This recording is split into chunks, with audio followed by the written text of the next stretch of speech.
જય રામાપીર મિત્રો, આજે આપણે દર્શન કરીશું રામાપીરના અને આગળ જણાવીશ કે રામાપીરનું મંદિર ક્યાં આવેલ છે. મિત્રો, રામાપીરનું મંદિર આવેલ છે રાજકોટના કોઠારિયા ગામે. અહીં તમે આવશો એટલે અહીં રોડ પર જ આવે છે રામાપીરનું મંદિર, જોઈ શકો છો.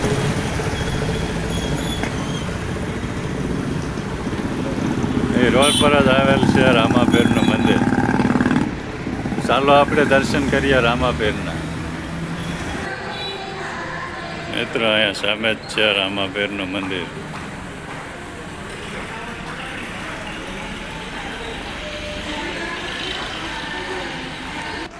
ચાલો આપણે પ્રથમ દર્શન કરી લઈશું રામાપીરના. ત્યારબાદ અહીં બીજા પણ મંદિર આવેલ છે, આપણે ત્યાં પણ દર્શન કરીશું. મિત્રો, આપણે દર્શન કરી લઈએ રામાપીરના. જય રામાપીર. બાજુમાં જ આવેલ છે રામચંદ્ર ભગવાનનું મંદિર, તો આપણે તેમના પણ દર્શન કરી લઈશું. મિત્રો, અહીં રામેશ્વર મહાદેવનું શિવાલય પણ આવેલ છે, તો આપણે તેમના પણ દર્શન કરી લઈએ.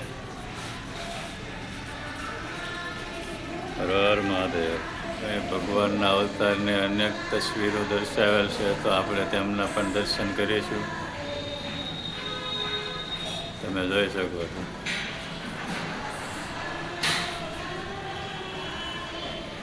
દર્શન કરી લઈએ ખોડિયાર માના. મિત્રો, આપણે દર્શન કરી લઈએ હનુમાન દાદાના.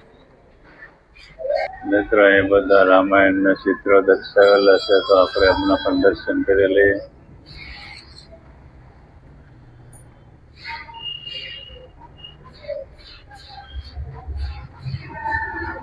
મિત્રો, અહીં કૃષ્ણ ભગવાનની રાસલીલા દર્શાવેલ છે.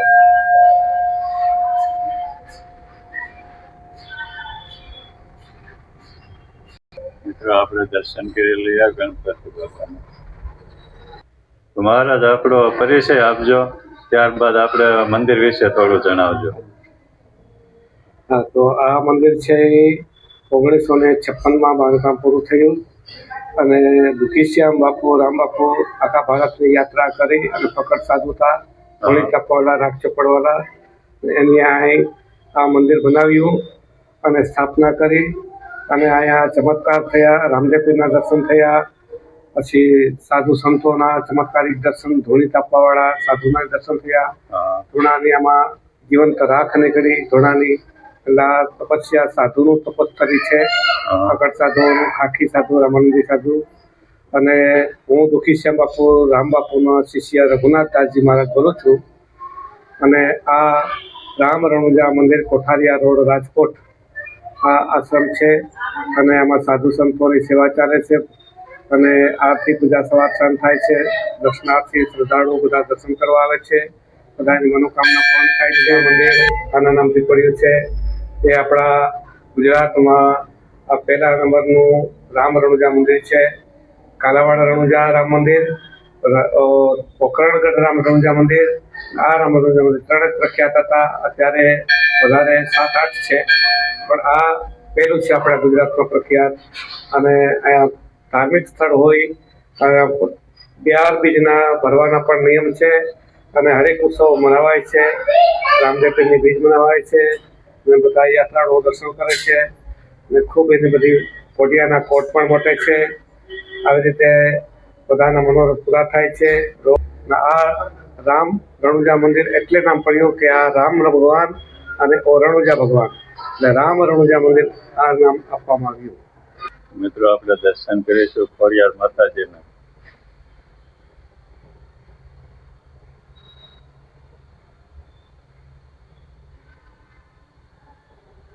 ખોડિયાર દુઃખી સભા પર દર્શન આપ્યા હતા. મને પણ દર્શન મોટી રૂપમાં આપ્યા હતા. એ સિદ્ધ ખોડિયાર માતા છે.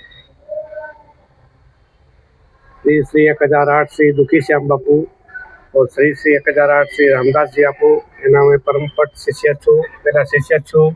आ आश्रमनी आद्य स्थापक है અને આ આશ્રમના મંદિરની સ્થાપના કરી, મૂર્તિની સ્થાપના કરી અને આ બે મહાત્મા यहाँ જગત સત્સંગ આપતા હતા, દુખીશ્યામ બાપુ, રામ બાપુ. તો એની આ તપોસ્થલી છે અને એની સત્સંગની આ બેઠક છે.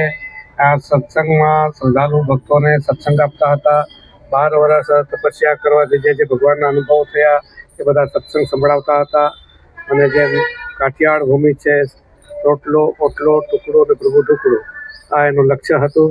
એટલે અન્નક્ષેત્ર સાધુ સંતોની ભોજનની સેવા ચાલે છે. જ્યારથી આશ્રમ બન્યું ત્યારથી આ સેવાઓ બધી ચાલે છે. શ્રી 1008 શ્રી દુખીશ્યામ બાપુનું આ તપોસ્થળ છે, એની સમાધિ છે.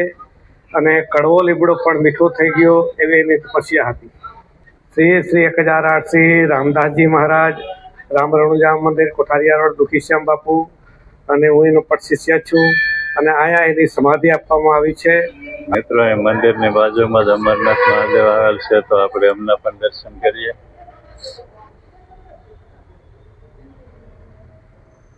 હર હર મહાદેવ.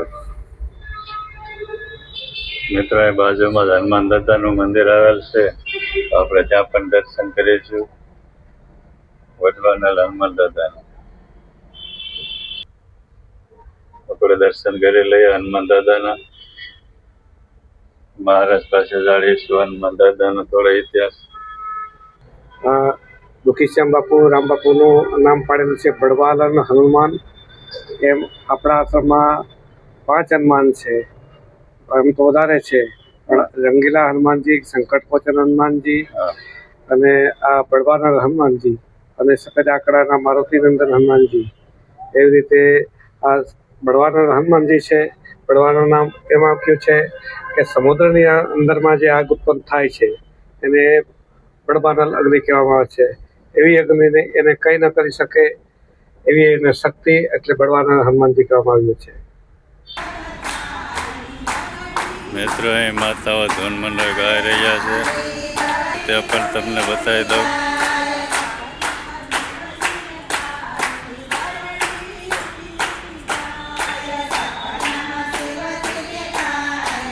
આ સાધુ સંતોનું રસોડું છે. સંતો જ રસોઈ બનાવે છે અને સંતો જ જમે છે. અને ફકડ સાધુઓની જગ્યા છે. અત્યારે સાધુ સંતો જમવાની બેસવાની તૈયારીમાં છે. 4-5-6 સાધુ આવી ગયા છે, બીજા બધા આવવા બાકી છે. આવી સાધુ સંતોની ભોજન થાય છે અને 20-25 સાધુ હંમેશા કાયમ રહે છે. આપણે દર્શન કરી લઈશું રામાપીરની ધજાના. તમને મંદિરનો ટાવર બતાવી દઉં. મિત્રો, બાજુમાં નીલકંઠ મહાદેવ આવેલ છે, તો આપણે ત્યાં પણ દર્શન કરીશું. નીલકંઠ એમ નામ પડ્યું કે સમુદ્ર મંથન થયું ત્યારે ઝેર ભગવાને પચાવ્યું, ગળાની અંદરમાં પચાવ્યું, એટલે એના ગળા લીલા થઈ ગયા. એટલે લીલા થઈ જવાથી નીલકંઠ મહાદેવ નામ પડ્યું છે. જયતિનભાઈ છે, શંકર ભગવાનની સેવા કરે છે. લક્ષ્મીનારાયણ ભગવાન અને રાધા કૃષ્ણ ભગવાનની સ્થાપના કરી. અને શીતલા માતા, મેલડી માતા, નરસિંહ ભગત અને મીરાબાઈ, આની મૂર્તિઓની સ્થાપના દર્શન હેતુ બધા એના લાભ લે એ હેતુ આ મૂર્તિ સ્થાપના કરવામાં આવી છે. આના દુખીશ્યામ બાપુ, રામ બાપુએ પહેલે અખંડ ધૂણો હતો. અત્યારે અશક્ત હોવાથી હર અમાવાસ્યામાં હવન થાય છે, રુદ્રાભિષેક થાય છે. અને હવનથી બધા સહાય આહુતિ દેવાય છે અને બધા ભક્તો એમાં આહુતિ આપે છે અમાવાસના દિવસે. મિત્રો, આ એના સ્થાનિક છે જયસુખભાઈ, કે જેઓ મંદિરની સુરક્ષામાં સેવા આપે છે. તો આપણે મહંત પાસેથી જાણીશું આ મંદિરના દર્શનનો સમય. તો આપણે આ દર્શનનો રામ રણુજા મંદિર, કોઠારિયા મેઇન રોડ, રાજકોટ. આ દર્શનનો સમય 12:30થી દરવાજા ભગવાનના પટ બંધ થઈ જાય છે બપોરે, અને સાંજના 3:30 વાગ્યાથી પાછા પટ ખુલે છે. એટલે એ પ્રમાણે દર્શનાર્થીએ દર્શન કરવા, જૈસે ભીડ થાય નહીં, ધક્કો થાય નહીં માટે થઈ જાય. અને રાતના 9 વાગે પટ બંધ કરવામાં આવે છે. સવારે 5:30 વાગે 6 વાગ્યાથી ખુલે છે. મિત્રો, અહીંના મહંત પાસેથી આપણે થોડો મંદિરનો ઇતિહાસ જાણીશું કે આ મંદિર છે કેટલા વર્ષો જૂનું છે. શ્રી રણુજારાય રમાપીર ભગવાનની જય, શ્રી સીતારામ મહારાજ કી જય, દુખી શ્યામ બાપુ રામ બાપુની જય. સીતાનાથ સમારંભમ શ્રી રામાનંદાચાર્ય મધ્યમમ અસ્મદાચાર્ય પર્યંતમ વંદે ગુરુ પરંપરામ. સત્ય સનાતન ધર્મ કી જય. તો આપણા ભારત દેશ ઋષિ મુનિઓની ભૂમિ છે, એમાં કરીને ખાસ કાઠિયાવાડ સાધુ સંતો સિદ્ધ મહાત્માઓની ભૂમિ છે. એવી ભૂમિમાં એમાંનું એક આ રણુજા ધામ છે, રામ રણુજા મંદિર આશ્રમ છે, અને રાજકોટ કોઠારિયા મેન રોડ રાજકોટ. તો આ તપોભૂમિ સાધુ સંતોની તપોભૂમિ હોય, અને દુખીશ્યામ બાપુ રામ બાપુએ શરૂઆતમાં આખા ભારતભરમાં ભ્રમણ કરતા હોવા, તીર્થયાત્રાઓ કરતા, તપસ્યા કરતા હોવા આ રણુજા ધામમાં નિવાસ કર્યો. અને શરૂઆતમાં એને 4 દિવસ તો આ કંઈ ખાવા પીવાની પણ વ્યવસ્થા નહીં હોય. એની નીચે બેઠા છું રઘુનાથાજી, ત્યાં વળ તપ કરી અને એના પેપડા પણ ખાઈને 4 દિવસ નીકાળ્યા. તે પછી ધીમે ધીમે ખીચડી બનાવી, પછી ખીચડી શાક, એમ કરીને ખીચડી શાક રોટી, પછી દાળ ભાત શાકની રોટીની બધી વ્યવસ્થા થઈ. એમ કરીને સાધુ સંતોની ત્યારે જમાતો ચાલતી હતી, રાક્ષ પડવાળા જટાઓવાળા આવા સાધુ સંતોની જમાતો જમાડી અને ખૂબ સેવા કરી. અને આ દેવી દેવતાઓના એને ધ્યાનમાં સપનામાં પણ દર્શન થયા, પ્રગટમાં પણ દર્શન થયા, રામદેવ પીરના દર્શન થયા, ખોડિયાર માતાના દર્શન થયા.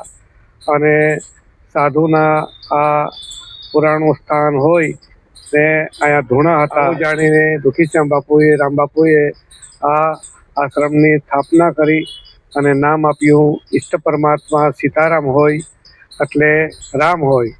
એને કારણ રામ અને રામાપીરના અહીંયા પહેલાં ઘોડા પૂજાતા હતા ને ખાલી અવશેષ હતા. એનાથી એને દર્શન થયા એટલે રામદેવ પીરનું સ્થાન બનાવ્યું, એટલે આ રામ રણુજા મંદિર બન્યું. અને 60 વર્ષ આ મંદિરની સ્થાપના એ થઈ ગયા છે. 1956માં તૈયાર થયું. તો આ 60 વર્ષ ઉપરનું મંદિર છે. અને હું એના પટ શિષ્ય છું, રઘુનાથદાસજી મહારાજ ને દુખીશ્યામ બાપુ રામ બાપુનો પહેલો જ શિષ્ય છું. ને રામદાસજી મહારાજ મારા ગુરુ ને દાદા ગુરુ દુખીશ્યામ બાપુ. અને ઉત્સવ મનાવાય છે, જલજમણી એકાદશી, પછી કૃષ્ણ જન્માષ્ટમી, રામ જન્માષ્ટમી ને રામનો ઉત્સવ, આ બધા મનાવાય છે. 3 મહિનો આખો ધૂન કીર્તન થાય છે ને આખો 3 મહિનો સાધુ સંતોના ભોજન થાય છે. આવા બધા રિવાજ છે. તો મહાશિવરાત્રિ ઉત્સવ થાય છે. મહાશિવરાત્રિના દિવસે બધા જ દર્શનાર્થીઓને શરબત પીવડાવવામાં આવે છે, ને ફલાહાર બી દેવામાં આવે છે. આવી બધી વ્યવસ્થાઓ થાય છે. અને દાનદાતાઓ ભક્તો એમાં દાન પણ આપે છે, યથાશક્તિ એવી ભક્તિ. તો આવી રીતે આ ધામ બની ચૂક્યું છે. જેમ પોકરણગઢ રણુજા, કાલાવાડ રણુજા, એમાંનું આ કાઠિયાવાડનું રણુજા, રાજકોટનું રણુજા કહેવામાં આવે છે, પ્રખ્યાત છે. તો આ બધા ભાવિક ભક્તોને, દર્શનાર્થી યાત્રાળુઓને, ભગવાનના જે ભક્તો હોય, રામદેવ પીરના ભક્તો, સીતારામના ભક્તો, ખોડિયાર માતાના ભક્તો, આ સિદ્ધ જગા છે અને બધાના મનોરથ પૂરા થાય છે. બધાએ ભાવથી યાત્રાળુઓ દર્શન કરે અને આવતા રહેજો, એ જ અમારી ભાવના છે. ને શક્તિ એવી ભક્તિ હોય, જેને દાન દેવું હોય નહીં છૂટ, નહીં દેવું હોય એને પણ ભગવાનના દર્શનના લાભ મળે છે.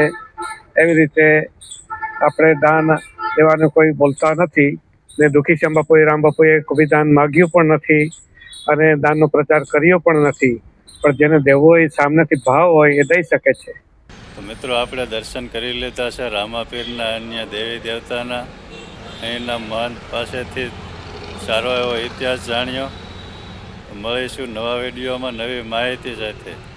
જય રામાપીર, હર હર મહાદેવ, જય બજરંગબલી. આપ સૌને રાણાના રામ રામ.